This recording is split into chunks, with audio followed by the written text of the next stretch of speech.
Salut tout le monde. Bah oui, j'avais promis que je reviendrais. Et oui, parce que je reviens toujours sur ce que je dis. Bah écoutez, je pense que je serais revenu sous de meilleurs auspices. Alors forcément, les Bastiais, les Corses, vous devez être très heureux. Bah les Parisiens, eux, ils doivent faire quand même un petit peu la grimace, pour pas dire simplement en train de vomir, parce que bah on est à peu près à 1h30 à la fin du match. Et donc le score est à peu près sans appel, 4 buts à 2. Donc c'est Paris qui avait mené au score 2 buts à 0. Puis après, bah, les Bastiais ont simplement déroulé en marquant 4 buts. Alors comment ça va se passer ce Match of the Days? Alors avant qu'on commence, je tiens déjà à vous signaler qu'il n'y aura pas les notes comme vous avez d'habitude. C'est-à-dire qu'on va pas vous dire par exemple celui-là il a 4, celui-là il a 2, celui-là a 7, celui-là... Moi je considère simplement qu'il y a les notes. Ils sont sur le site Wrestling Football. D'ailleurs je mettrai le lien en dessous de la vidéo. Et tout ce que vous aurez à faire, c'est cliquer dessus si vous voulez savoir bien sûr les notes des Parisiens. Du côté Bastiais, j'ai pas eu trop le temps de les observer, mais bon, vous verrez un petit peu mon analyse par rapport à ce match-là. Bon allez, on va passer maintenant au match, ou plutôt au décryptage et au débriefing de ce match. On va donc commencer bien par déjà le bon réveil des Parisiens. On rappelle que les Parisiens avaient donc remporté leur match contre Montpellier en Coupe de France avec avec 3 buts. Avait un score de 3 buts à 0, pardon. Et donc on avait dit que le stage à Marrakech avait été très intéressant, que le stage à Marrakech avait réussi à réunir tout le monde, et enfin il y avait de la rigueur, de l'intensité, et il y a eu ça bien sûr durant 30 minutes, puisque bah, les Parisiens ont donc ouvert le score grâce à Lucas, sous une belle ouverture de Johan Cabaye. Et bien il profite en fait Areola va sortir, et en fait Lucas lobe Areola, il m'en marque le premier but. Paris se crée également une autre occasion de Lucas qui est une frappe trop croisée. Et puis bah il y a le deuxième but qui arrive très logiquement, puisque les Bastiais sont incapables de mettre un pied devant l'autre, un pressing inexistant. On avait l'impression d'ailleurs que les Bastiais n'avaient absolument pas joué, étaient complètement KO debout par rapport à ce qui se passait. Et puis il se passe donc qu'ils prennent ce deuxième but de la part d'Adrien Rabiot à la 20e minute. D'ailleurs c'est Matuidi donc qui récupère le ballon, qui le donne à Pastore. Pastore lui le donne bien à Rabiot qui a juste à conclure. Et donc 2-0. Donc durant cette 20 minutes, les Parisiens sont dominateurs. Et puis bah, Paris domine et franchement on voit pas les Bastiais. Les Bastiais sont complètement perdus dans ce match. D'ailleurs ce qui est l'image assez prenante d'ailleurs, c'est le public de Furiani qui est en train de siffler ses propres joueurs. Et là il se passe qu'il y a un fait de jeu qui a lieu donc à la 32e minute. Nous sommes donc à la 32e minute, et donc on va passer ici, voilà, donc Riyad Boudbouz donc transforme son penalty. Alors comment a-t-il eu ce penalty? Il y a un centre d'un Bastiais, et il se passe que David Luiz donc prend le dessus sur un Bastiais, je crois que c'est Malombo, mais je suis pas sûr. Et il se passe que à ce moment-là, on a juste derrière, on a Grégory Vanderville qui est juste derrière et qui touche le ballon de la main. Freddy Frotrel, pensant que la main est intentionnelle, et je trouve ça quand même assez sévère, eh bien siffle un penalty qui est transformé. Et là, c'est là que les problèmes parisiens vont commencer, puisque eh bien Paris va se faire égaliser juste avant la mi-temps. Et il y a d'ailleurs juste après la mi-temps, donc il y a toujours 2 partout, il y a ce bijou, parce que vous voyez d'ailleurs la photo qui se trouve juste en bas, de Palmieri qui contrôle, frappe, pied droit, et ping, allez c'est parti dans la lunette droite de Nico Duchesne. Pas grand chose à dire, c'est vrai que ça a été un but fabuleux, et d'ailleurs on voit que la différence entre le traitement corse et le traitement des grands clubs, parce que si Palmieri jouait au Real Madrid aujourd'hui, le but aurait fait le tour du monde pendant à peu près 2 jours. Là aujourd'hui on va imaginer qu'il va durer un petit peu, mais moi franchement Palmieri, je trouve qu'il a été incroyable dans ce match. Il a vraiment démontré beaucoup de cœur. J'ai pas dit d'ailleurs, Modesto a marqué le deuxième but, et après Palmieri eh bien marquera le 4e but. Suite à donc les Parisiens continuent à dominer, les Parisiens donc se créent quelques occasions, notamment une frappe de Thiago Silva qui rebondit sur la transversale, et à ce moment-là eh bien il y a ce 4e but qui est donc en fait qui met fin, on va dire, aux espoirs du PSG. Voilà à peu près ce qui s'est passé. Donc on va commencer bien avec donc la composition d'équipe de la part de Bastia. On va quand même essayer de faire parler un petit peu de la prestation, des joueurs qui ont été bons et des joueurs qui ont été, on va dire, moins bons durant ce match. On peut signaler tout de même que donc ils avaient décidé de choisir un système assez unique, puisque pour contrer les Parisiens, ils avaient décidé de faire un système avec 5 défenseurs, donc un système avec Marange, Modesto et Schilacci, donc dans ce système-là, qui pour un petit peu dans l'axe, ce qui est un petit peu logique, puisqu'à mon avis les Parisiens jouant beaucoup dans l'axe, ils avaient décidé de renforcer l'axe pour éviter tous les ballons en profondeur. Palmieri et Sioni, eux, étaient sur les côtés. Et enfin, après, on avait Romaric qui était dans un rôle de sentinelle, Kaisak et Gilet qui étaient un peu plus haut, et enfin Malombo. Il n'y avait pas d'attaquant, Djibril Cissé et Oganda ne jouaient pas. Ils ont décidé de faire jouer des joueurs offensifs, c'est-à-dire des ailiers, des milieux de terrain offensifs, comme Malombo et Boudbouz, pour essayer de faire mal à cette équipe parisienne. Donc, ce match, si on devait le résumer pour Bastia, 30 premières minutes catastrophiques, où vraiment les Bastiais n'ont pas du tout joué. Les Bastiais ont été pratiquement inexistants dans ce match. On les a pas vus, on les a sentis d'ailleurs très. J'ai trouvé d'ailleurs que les Bastiais avaient complètement, été intimidés par rapport à ce résultat, par rapport à l'adversaire qu'ils avaient devant eux, et ça avait été ressemblé un petit peu au remake du match aller. On se rappelle, lors du match aller, les Parisiens avaient pris à la gorge, et surtout parce que Bastia n'avait pas vraiment voulu jouer durant ce match. Et là, ça a été pareil durant 30 premières minutes.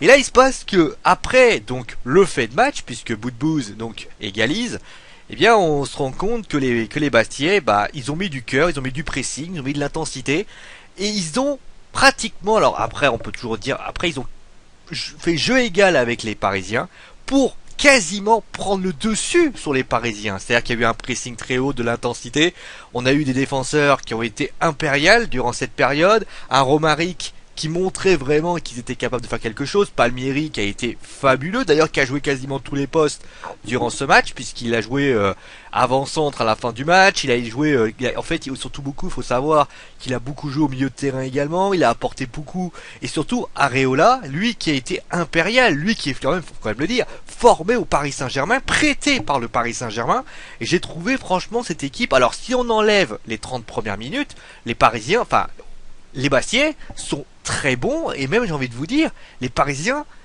ils ont subi la loi des Bastiais, parce que finalement, Bastia a su bien jouer, a su mettre du pressing, de l'intensité, a su, tout simplement les prendre à la gorge, et au moment où ils ont marqué ce but, en fait ils ont rehaussé, ils se sont dit, il faut qu'on hausse notre niveau de jeu, parce que c'est pas possible de jouer comme des pieds. Et ils ont profité également de la baisse de régime des Parisiens, qui se transformait d'ailleurs avec une faute professionnelle. D'ailleurs, j'en parlais quand je parlerai du Paris Saint-Germain.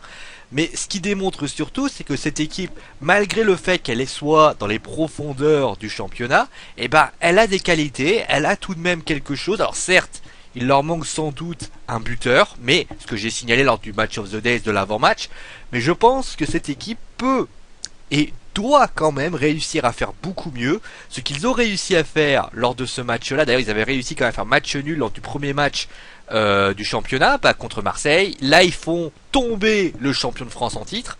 Alors faire attention, parce que on sait que c'est souvent comme ça, on a des gros, on a l'impression de s'arracher. Après on a des petites équipes, on perd un peu pied. Là il va falloir que Bastia soit beaucoup plus régulier et prenne des points vraiment partout, parce que là selon moi, ils ont fait un match extraordinaire, héroïque. Vraiment, Bastia a tout simplement fait honneur à leur public de Furiani, même si, faut quand même le signaler, Furiani a été un petit peu irrespectueux, puisque pendant la minute de silence, il s'est passé que il y a eu une banderole qui a été diffusée, qui disait « Le Qatar finance le PSG et le terrorisme ». Bon, on sait tous que parfois il y a ces petites phrases qui sont sorties, mais je pense à mon goût que ce genre de propos, ce genre de phrases ne doit pas être dans un stade, et surtout ne doit en aucun cas arriver quand on demande une unité nationale, quand on demande d'être solidaires entre nous. Et là, je pense que c'est pas ce genre de propos. On peut le faire, ça aurait été dans un autre contexte, on aurait sans doute dit c'est pas grave, mais là, c'était quand même un petit peu irrespectueux. Et je pense que les Parisiens ont respecté cette minute de silence, l'ont d'ailleurs plusieurs fois signalé. Et cela, pardon, allez, Charles à la gorge, désolé. Donc cela pour moi n'était pas normal. Mais sinon, les 11 joueurs sur le terrain ont été fabuleux. Keita qui est rentré a été incroyable, vraiment. Très très bonne équipe bastiaise. Je les avais mis d'ailleurs quand j'ai fait, enfin je les ai pas fait parce que j'ai fait celui du PSG en priorité. Je les mettais un petit peu dans le ventre mou du championnat. Ils sont un peu plus bas. Faut aussi rappeler qu'ils ont pas mis pas mal de joueurs, hein, Wabi Kazri et autres. En tout cas, c'est une équipe qui peut réellement se sauver. Et le match contre le PSG, s'ils peuvent le rééditer plusieurs fois, je pense que le PSG a peut-être subi ce que d'autres équipes vont subir. Allez, on va passer maintenant, eh bien, au Paris Saint-Germain. Donc le Paris Saint-Germain, alors j'avais quasiment trouvé l'équipe qui allait débuter, puisque à part donc j'avais mis Verratti et en réalité ça a été Rabiot qui a été mis à sa place.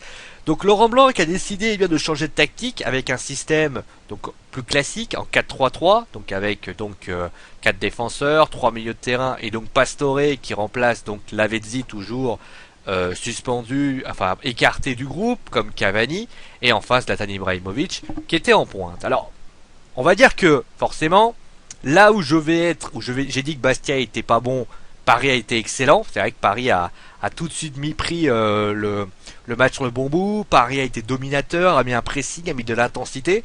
Paris a été, pour moi, à mon goût, on pensait vraiment que cette équipe allait se balader. Et sincèrement, quand j'ai vu cette équipe jouer, je me suis dit, ah, ça fait plaisir. Ça fait plaisir de voir que le PSG, eh bien, ils ont réussi, notamment Matuidi qui a retrouvé un petit peu ses talents physiques qui manquaient quelquefois.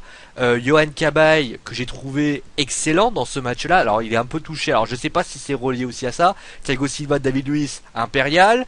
On a eu un Lucas exceptionnel. Pastore qui lui a fait le job puisqu'il fait une passe décisive. Il y avait quand même des choses intéressantes. Et puis il se passe que finalement 2014 c'est pas terminé pour le Paris Saint-Germain, puisque il se passe que après 30 minutes les Parisiens sont tombés dans leur travers. Alors après, comment on peut expliquer qu'une équipe qui a le talent du Paris Saint-Germain, qui a les joueurs qui quand même représentaient l'équipe quand même, hein. Je veux dire, c'est peut-être pas l'équipe qui a débuté la saison, puisqu'il manquait Thiago Motta, il manquait Marco Verratti, il manquait Edinson Cavani, il manquait Ezequiel Lavezzi, il manquait donc Salvatore Sirigu, il manque quand même certains joueurs, mais je suis désolé de le dire, je trouve c'est que cette équipe a quand même de la gueule. Matuidi, international français. Yohan Cabaye, international français. Thiago Silva, David Luiz, Maxwell, international brésilien. Vanderville, c'est pareil. Lucas, excellent. Zlatan Ibrahimovic, on ne présente même plus. Comment une équipe qui, finalement, eh bien, a un potentiel, un talent, une technique, qui est excellent dans ce système-là, face à ça, qui a été très bon l'année dernière, on va encore nous rappeler ça. Comment cette équipe qui prend un penalty, alors après un penalty on en prend, ça peut arriver, et ben comment cette équipe a-t-elle pu, eh bien, sombrer comme elle l'a fait? Je ne l'explique pas, je ne le comprends pas. Comment une équipe qui était supposée être quand même, attends, c'est quand même le standing, c'est quand même le ténor du championnat, c'est quand même l'équipe qui quand même, tu sens que l'équipe elle a de la gueule, elle a quand même, attends, excuse-moi, tu vois la composition d'équipe, t'as pas beaucoup d'équipes qui peuvent, quand ils font un peu tourner, enfin, même si c'est pas vraiment un turnover parce qu'il restait quasiment pareil, comment on peut expliquer que cette équipe fasse autant d'erreurs, perd de pied à ce moment-là? Et moi, finalement, j'ai essayé de trouver des explications. J'ai essayé de comprendre quelles étaient les raisons de ces défaites. Pourquoi le Paris Saint-Germain n'est plus le Paris Saint-Germain de l'année dernière? Alors, il y a plusieurs explications. Alors, peut-être ai-je tort, mais je donnerai c'est mon avis. Déjà, je trouve que le Paris Saint-Germain a une infirmerie gigantesque. Sirigu, Motta, même si on dit que souvent Thiago Motta voulait partir, il est quand même blessé. Chantôme, on a les joueurs écartés, Lavezzi et Cavani, donc tu te prives déjà de 3, 4, 5 titulaires sûrs et certains. Ensuite, je suis désolé de le dire, pour moi cette équipe, on dit souvent que cette équipe, pour moi, elle tenait par un point. C'est un peu comme moi je compare souvent cette équipe comme le Brésil. C'est-à-dire que elle tenait tant que le PSG était invaincu. Le PSG était invaincu, donc ils avaient cette espèce de d'aura qui leur disait de toute façon, on va tout défoncer. De toute façon, peut-être qu'on a du mal, mais on gagne quand même. Et il s'est passé qu'ils ont croisé le Barça. Un peu comme le Brésil a rencontré, d'ailleurs un petit peu si on faisait un parallèle, prenez le Brésil. Le Brésil jouait pas très bien. Le Brésil jouait de manière un petit peu brouillonne. Et il s'est passé que tant qu'ils ne perdaient pas, les gens disaient, bon, ils perdent pas, mais ils vont peut-être gagner. Alors, ce sera peut-être pas le football le plus agréable à regarder, mais ça restera tranquille. Et puis, il se passe qu'il y a une défaite. Pour le PSG, ça a été Barcelone. Du côté du Brésil, ça a été l'Allemagne. Alors, certes, avec des scores différents, mais il y avait 3-1 d'un côté et donc 7-1 du côté de l'Allemagne. Et c'est toutes ces certitudes qui te font que tu es une grande équipe, eh ben, elles ont volé totalement en éclats. Défaite contre Guingamp juste après. Un match nul contre Montpellier. Alors certes, ils ont gagné contre Ajaccio, mais moi j'estime, avec le respect que j'ai pour Ajaccio, c'est un match de coupe. Et surtout, je tiens à signaler, contre Ajaccio, ils n'ont pas été terribles non plus. Techniquement, enfin, faut quand même dire une chose. Ajaccio aurait gagné, on n'aurait rien dit.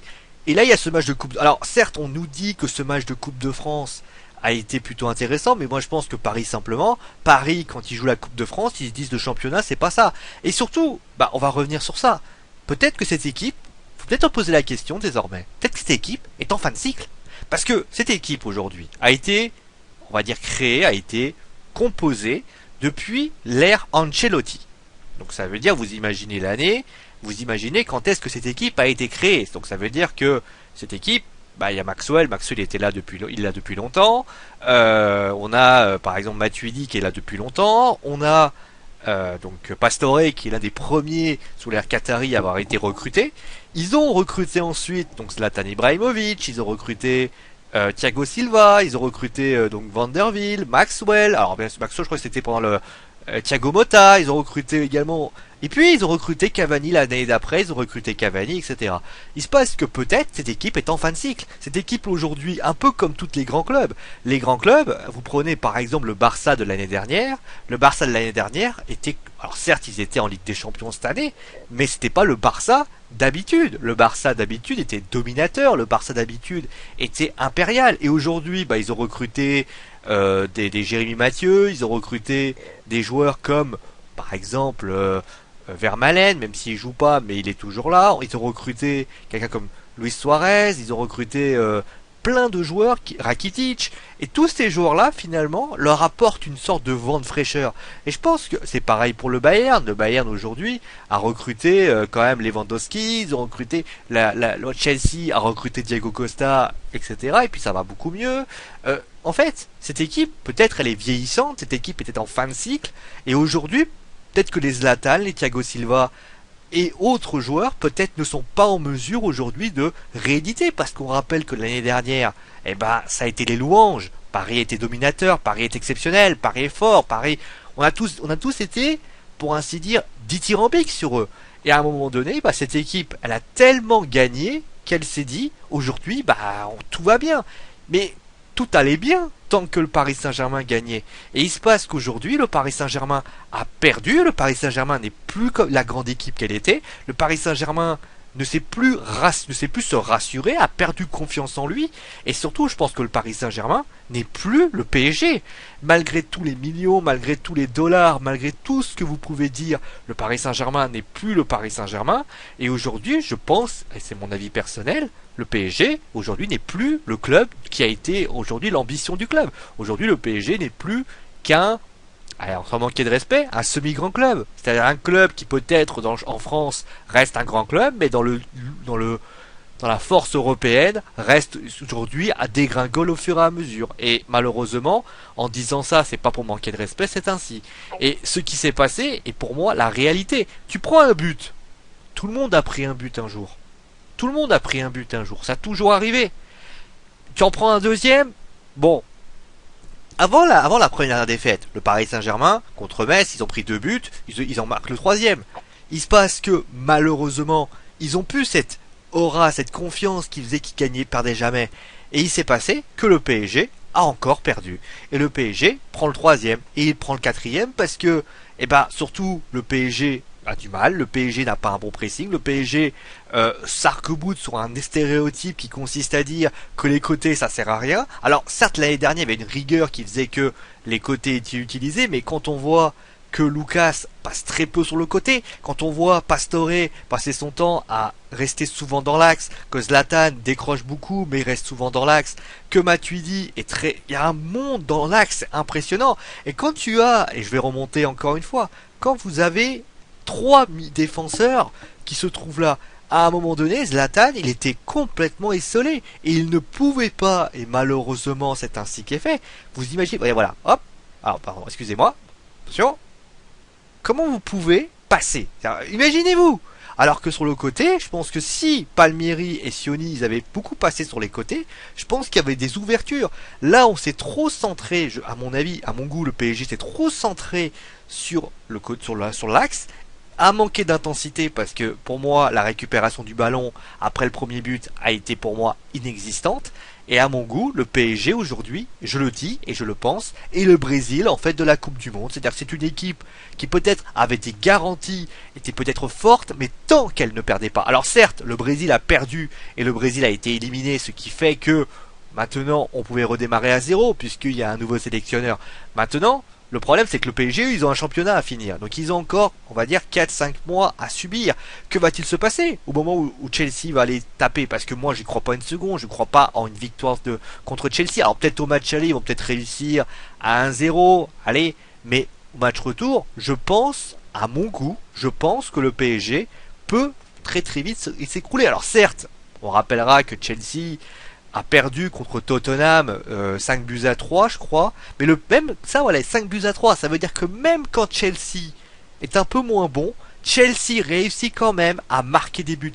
Chelsea tient, alors certes il y avait peut-être un problème défensif, mais selon moi, avec peut-être aussi le Boxing Day qui pompait pas mal de force, là aujourd'hui le PSG était, il reste une semaine de récupération, le PSG ne pouvait pas se sentir fatigué, alors ça peut être un problème de récupération au niveau bien sûr du fait du rythme, mais à un moment donné, le PSG a été, à mon goût, pour moi, défaillant. C'est une faute professionnelle, mais qui peut être due, je pense, à mon goût, à peut-être une fin de cycle et peut-être à un problème de confiance. Parce que on peut dire qu'il y avait de la suffisance, c'est pas de la suffisance aujourd'hui. C'est pas un problème de suffisance, c'est peut-être un problème que aujourd'hui l'équipe n'est plus l'équipe du PSG qu'elle a été auparavant. Voilà. Mais bien évidemment, il faut qu'on regarde les tops. Maintenant, on va passer aux trois joueurs qui ont été au top de cette compétition. Durant ce match, durant ce match. Alors le premier, je l'ai mis bien évidemment, c'est Lucas. Beaucoup apprécié, c'est le seul Parisien qui, à mon goût, peut-être avec Cabaye, qui a été pour moi excellent. Je trouve que franchement Lucas, il porte l'équipe à lui tout seul. D'ailleurs, pour ceux qui se demanderaient s'il y a les notes, allez voir sur Wrestling Football, il y aura le lien en bas. Regardez les notes du Paris Saint-Germain, il n'y a pas de problème. Franchement, Lucas, excellent. Je trouve que Lucas, d'ailleurs, il est en train de franchir une dimension. Et c'est vraiment dommage, d'ailleurs, que Zlatan, que tous les autres attaquants ne viennent pas au niveau de lui. Parce que si Zlatan redevient le grand Zlatan, si Cavani redevient le grand Cavani, si tous ces joueurs sont au niveau de son niveau, je pense que le PSG pourrait être indestructible. Malheureusement, il est le seul, et ça c'est dommage, à porter cette équipe. Cabaye n'avait pas été mauvais non plus, faut quand même le dire. Mais à mon goût, forcément, Lucas a été pour moi un grand joueur. Ensuite, on a Boudbouz, parce que moi je trouve que c'est pas son poste, faut quand même le dire. C'est pas son poste, il est pas attaquant. Et ce mec-là a, pour ainsi dire, porté l'équipe, a vraiment... Je trouve d'ailleurs qu'il fait partie aussi de ces joueurs qui sont des vrais leaders, qui n'hésitent pas à dire ce qu'ils pensent, à haranguer, à, pour ainsi dire, vraiment à récupérer des ballons, à essayer de distiller des ballons à ses partenaires, à jouer le rôle de leader, ce qui manque d'ailleurs peut-être aussi au PSG. Donc pour moi, en plus, il remet l'équipe en place, entre guillemets, avec le penalty. Donc pour ça. Et bien évidemment, je pense que tout le monde aura compris, le meilleur joueur, pour moi le meilleur joueur, l'homme du match, pour moi, c'est bien évidemment Palmieri. Palmieri qui a été exceptionnel. Je pense que c'est à mon goût. Alors j'aurais pu mettre le Sporting Club de Bastia, mais bon, faut quand même choisir. Vous voyez que les flops j'ai un peu changé. Donc pour moi, Palmieri a été pour moi un excellent joueur. Il est pour moi, il a fait un but exceptionnel. Et quel cœur, sans déconner, quel cœur. Franchement, je suis mais ébahi quand même par par la débauche d'énergie qu'il a à chaque fois. C'est impressionnant. Et je suis toujours ébahi par ça. Et ça prouve à quel... Et espérons en tout cas que Bastia continue à travailler. Ghislain Printemps a dit, ne nous emballons pas. Ils sont peut-être un petit peu en train de s'emballer. On a vu des Bastiais envahir la pelouse. Attention, c'est pas fini. Ils sont encore. Faut quand même pas s'emballer comme ça. Et je pense que, à mon goût, attention quand même à ne pas en faire trop. Au niveau des flops, alors ça va être très rapide, hein. Poum, voilà, ça y est, hein, vous avez deviné, hein, c'est le Paris Saint-Germain. Bah forcément, j'ai déjà expliqué en haut le Paris Saint-Germain. Faute professionnelle. Je pense que je peux pas dire plus. Faute professionnelle. Je pense que ça c'est la seule chose que je peux dire. Le PSG a failli. Le PSG a été pour moi n'est pas un grand club, je le répète, n'est pas à la hauteur de grand club qu'il doit être, Alors vous allez me dire oui, mais c'était que la reprise, mais ça n'excuse en rien. Et je pense que le Paris Saint-Germain doit très très vite se remettre en question. On rappelle qu'en février, la Ligue des Champions qui va reprendre, le PSG va devoir s'arracher et peut-être aussi en discuter. On sait qu'il y a eu des dialogues. Est-ce que le plus important aujourd'hui n'est pas aussi d'avoir ce que je comprends pas, c'est pourquoi Zlatan ne prend pas la parole, pourquoi Zlatan ne dit pas à un moment donné vous me cassez les couilles, parce que je trouve que surtout c'est ça aussi. Zlatan a l'air d'être beaucoup moins vindicatif que l'année dernière. Thiago Silva a l'air moins vindicatif que l'année dernière. Il y a un manque de caractère dans cette équipe. Et ça malheureusement, si jamais on fait rien, c'est là que ça va poser problème. Bon allez, on va s'arrêter là. Bon, de toute façon, pas grand chose à dire sur ce match plus que je l'ai dit. On va se retrouver bien évidemment très rapidement. Vous avez pu voir qu'il y a le premier match de FIFA qui a été annoncé. D'ailleurs, je tenais à signaler d'ailleurs pour ceux qui devraient dire quelque chose. Si vous voulez faire de la capture FIFA, vous avez décidé, ne mettez pas la musique. Parce qu'en fait, il y a des droits d'auteur dessus. Et je me suis fait avoir. Donc, bon, voilà. N'hésitez pas à faire ça. Parce que, bien évidemment... vous faire choper un droit d'auteur c'est toujours cruel. Alors il n'y a pas eu grand chose. Faites attention à la musique, mettez-la en off, ça vous gênera un peu moins. Voilà, on va s'arrêter là, prenez soin de vous et surtout on se retrouve bien sûr pour un prochain match du PSG. C'est mon dernier mot parce que je l'ai dit. Allez, ciao à tous.